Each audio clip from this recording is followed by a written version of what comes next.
वित Shyam YouTube channel पर आप सभी लोगों का स्वागत है। आशा करता हूँ आप सभी लोग अच्छे होंगे, स्वस्थ होंगे और घर पर रह करके आप अपनी एग्जाम रेलवे ग्रुप डी भर्ती परीक्षा 2025 की मन लगा करके तैयारी कर रहे होंगे। आज के इस वीडियो में मैं आप सभी लोगों के लिए रेलवे ग्रुप डी में पूछे जाने वाले साइंस के अति महत्वपूर्ण प्रश्नों का प्रैक्टिस सेट लेकर के आए हूँ, जो आपके एग्जाम के लिए सबसे ज़्यादा महत्वपूर्ण है। तो आज के सेट को आपको शुरू से लेकर के एंड तक फुल वॉच करते रहना है।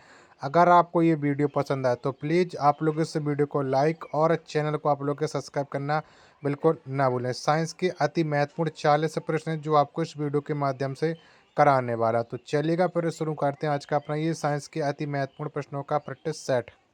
तो पहला प्रश्न आ जाता है कि नाभ के विखंडन में क्या प्रयोग किया जाता है। तो बताओ किसका प्रयोग हम नाभ के विखंडन के रूप में करते हैं। पहले प्रश्न का राइट आंसर क्या हो जाएगा। तो ये किया जाता है न्यूट्रॉन का। पहले का ए ऑप्शन करेक्ट आंसर हो जाएगा। दूसरे नंबर का प्रश्न आ जाता है कि द्रव अवस्था में पाया जाने वाला धातु कौन है। तो बताओ कौन सा धातु है जो द्रव अवस्था में पाया जाता है।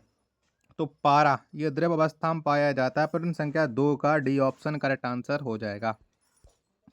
अगला प्रश्न आ जाता है प्रश्न संख्या 3 है कि अदिश राशि कौन नहीं है। तो इनमें से कौन है जो अदिश राशि नहीं है। प्रश्न संख्या 3 का राइट आंसर क्या हो जाएगा।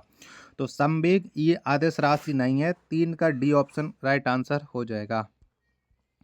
प्रश्न संख्या 4 आ जाता है कि इनमें से कौन सदिश राशि नहीं है। तो बताओ इनमें से कौन है जो सदिश राशि नहीं है। बाकी के सभी सदिश राशि हैं। तो ऊर्जा यह एक सदिश राशि नहीं है। प्रश्न संख्या 4 का डी ऑप्शन करेक्ट आंसर हो जाएगा। नेक्स्ट प्रश्न आ जाता है प्रश्न संख्या 5 है कि शुष्क बर्फ क्या है। तो बताओ इनमें से कौन है जो शुष्क बर्फ है। तो ठोस कार्बन डाइऑक्साइड ये शुष्क बर्फ है। 5 का बी ऑप्शन राइट आंसर हो जाएगा। छठवें नंबर का प्रश्न आ जाता है इलेक्ट्रॉन की खोज किसने की थी। तो बताओ किसके द्वारा इलेक्ट्रॉन को खोजा गया था। छठवें प्रश्न का राइट आंसर क्या हो जाएगा। तो जे थॉमसन ने इलेक्ट्रॉन की खोज की थी। प्रश्न संख्या 6 का ए ऑप्शन करेक्ट आंसर हो जाएगा। सातवें नंबर का प्रश्न आ जाता है कि प्रोटॉन की खोज किसने की थी। तो बताओ किसके द्वारा प्रोटॉन को खोजा गया था। सातवें प्रश्न का राइट आंसर क्या हो जाएगा। तो गोल्ड स्टीन ने प्रोटॉन की खोज की थी। 7 का ए ऑप्शन करेक्ट आंसर हो जाएगा। वीडियो पसंद आ रही होगी तो प्लीज़ वीडियो को लाइक और चैनल को सब्सक्राइब करना आप लोग बिल्कुल ना भूलें। आठवें नंबर का प्रश्न है कि न्यूट्रॉन की खोज किसके द्वारा की गई। तो बताओ किसने न्यूट्रॉन को खोजा गया था। तो न्यूट्रॉन खोज जेम्स चैडविक के द्वारा की गई थी। 8 का सी ऑप्शन करेक्ट आंसर हो जाएगा। नौवें नंबर का प्रश्न है कि परमाणु के नाभिक की खोज किसने की थी। तो बताओ किसने की थी। तो परमाणु के जो नाभिक की खोज की थी वो की थी रदरफोर्ड ने। नौवें प्रश्न का ए ऑप्शन राइट आंसर हो जाएगा। अगला प्रश्न है प्रश्न संख्या 10 है कि परमाणु के नाभिक में उपस्थित होता है। तो बताओ क्या उपस्थित होता है परमाणु के नाभिक में। तो प्रोटॉन तथा न्यूट्रॉन उपस्थित होते हैं। 10 का सी ऑप्शन करेक्ट आंसर हो जाएगा। 11वें नंबर का प्रश्न आता है कि मार्स गैस कहलाता है। तो बताओ इनमें से कौन है जो मार्स गैस कहलाती है। 11वें प्रश्न का राइट आंसर क्या हो जाएगा। तो मीथेन ये मार्स गैस कहलाती है। 11 का बी ऑप्शन करेक्ट आंसर हो जाएगा।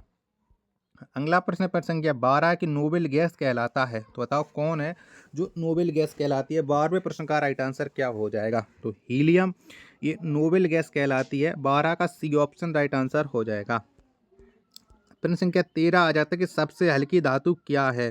तो बताओ इनमें से कौन सी है जो सबसे हल्की धातु है। प्रश्न संख्या 13 का राइट आंसर क्या हो जाएगा। तो लिथियम ये सबसे हल्की धातु है। प्रश्न संख्या 13 का ए ऑप्शन राइट आंसर हो जाएगा।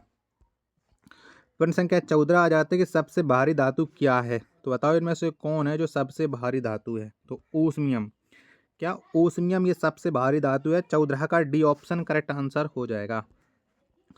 अगला प्रश्न आ जाता है प्रश्न संख्या 15 कि सबसे कठोर धातु क्या है। तो बताओ इनमें से कौन है जो सबसे कठोर धातु है। 15वें प्रश्न का राइट आंसर क्या हो जाएगा। तो प्लेटिनम ये सबसे कठोर धातु है। 15 का ए ऑप्शन राइट आंसर हो जाएगा।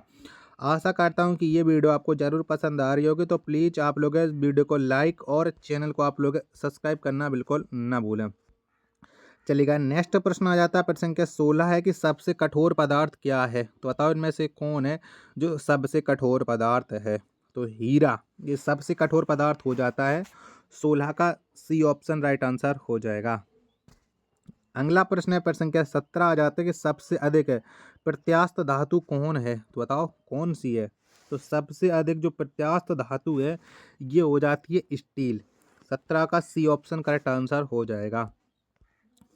अगला प्रश्न प्रश्न संख्या 18 आ जाता है कि वायुयान के टायरों में कौन सी गैस भरी जाती है। तो बताओ कौन सी गैस भरती हैं वायुयान के टायरों में। तो हीलियम गैस है, ये वायुयान के टायरों में भरी जाती है। 18 का ए ऑप्शन करेक्ट आंसर हो जाएगा।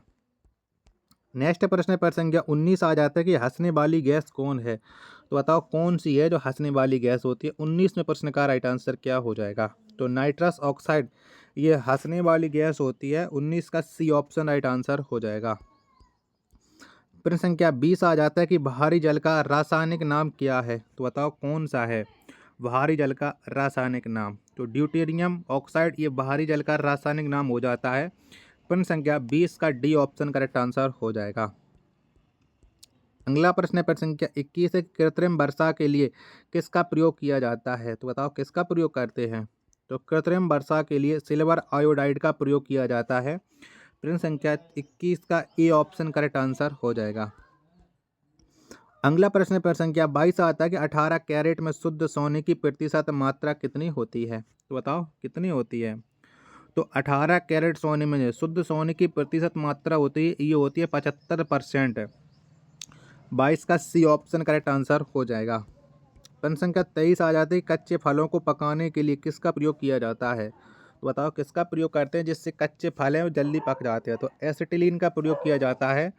23 का ए ऑप्शन राइट आंसर हो जाएगा। प्रश्न संख्या 24 है कि पारा का मुख्य अयस्क क्या है। तो बताओ कौन सा है। तो पारा का जो मुख्य अयस्क है ये है सिनेबार। कौन सा है सिनेबार है। 24 का डी ऑप्शन राइट आंसर हो जाएगा। अगला प्रश्न आ जाता है प्रश्न संख्या 25 है कि बर्फ का द्रव्यंक कितना होता है। तो बताओ कितना होता है। तो बर्फ का द्रव्यंक होता है ये होता है 0 डिग्री सेल्सियस। 25 का ए ऑप्शन करेक्ट आंसर हो जाएगा। नेक्स्ट प्रश्न है प्रश्न संख्या 26 आता है कि रिएक्टर में नियंत्रक छड़ के रूप में किसका प्रयोग होता है। तो बताओ किसका प्रयोग करते हैं। तो रिएक्टर में नियंत्रक छड़ के रूप में जो प्रयोग किया जाता है वो कैडमियम का प्रयोग किया जाता है। 26 का डी ऑप्शन राइट आंसर हो जाएगा। 27वें नंबर का प्रश्न है कि ध्वनि तरंगें किस दिशा में गमन करती हैं। तो बताओ कौन से दिशा में ये ध्वनि तरंगें हैं वो गमन करती हैं। प्रश्न संख्या 27 का राइट आंसर क्या हो जाएगा। तो ये लंबवत गमन करती हैं। 27 का सी ऑप्शन राइट आंसर हो जाएगा। अगला प्रश्न आ जाता है प्रश्न संख्या 28 है कि मनुष्य कौन तरंगें नहीं सुन सकता है। तो बताओ इनमें से कौन सी तरंगें हैं जो मनुष्य नहीं सुन सकता है। तो पराश्रव तरंगों को मनुष्य नहीं सुन सकता है, इनको चमगादड़ी सुन सकते हैं। 28 का बी ऑप्शन करेक्ट आंसर हो जाएगा।